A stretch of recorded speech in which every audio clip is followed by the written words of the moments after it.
Okay. Yeah. So, this poem's called Home. Okay. Home. Character 1. It was late evening by the time he made his way home. Home. His home was his bubble, his respite from all the rubble the explosion of his life had left him with. But home was a bubble, and bubbles pop when they're touched. So pretty soon the storm that was inside him popped the very bubble he never thought he would be forced out of.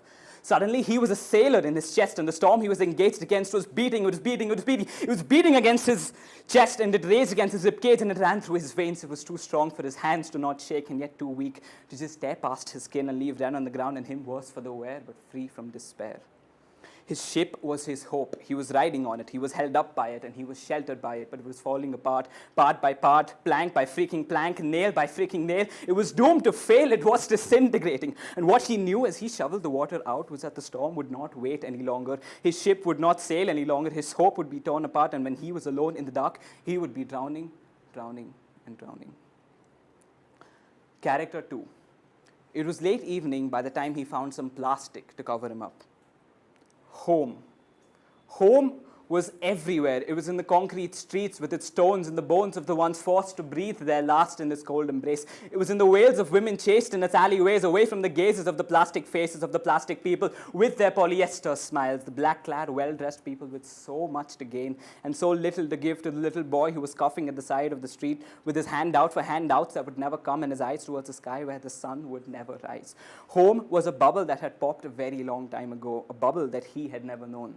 So his home was everywhere, and everywhere was where the storm hit, and everywhere was where it hurt the most. It beat at him even now with its fists and its howls, and he did not know how to breathe when the water punched his face and caused him to cough and splutter as it walked right into his lungs.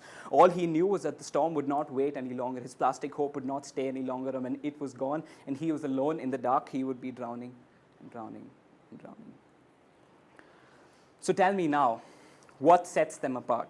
What different storm rages outside the one that drowns and then the one that rages inside the one that is drowning? Do the fists of misery differ? Does the punch come different for one than it does for others? Does the drowning feel different? Does the water that chokes their lungs taste different? Does the panic consume them differently? And if your answer is no, then what sets them apart?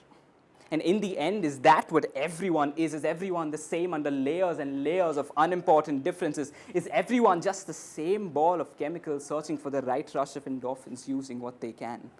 And if all I am is all you are, then who are you and who am I? Aren't we all the same ball of chemicals searching for the right rush of endorphins?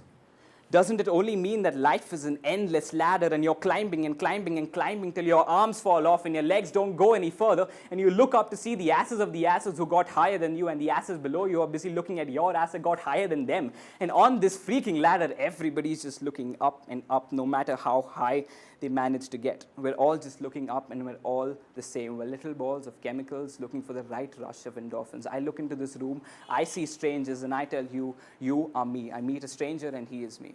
So, thank you.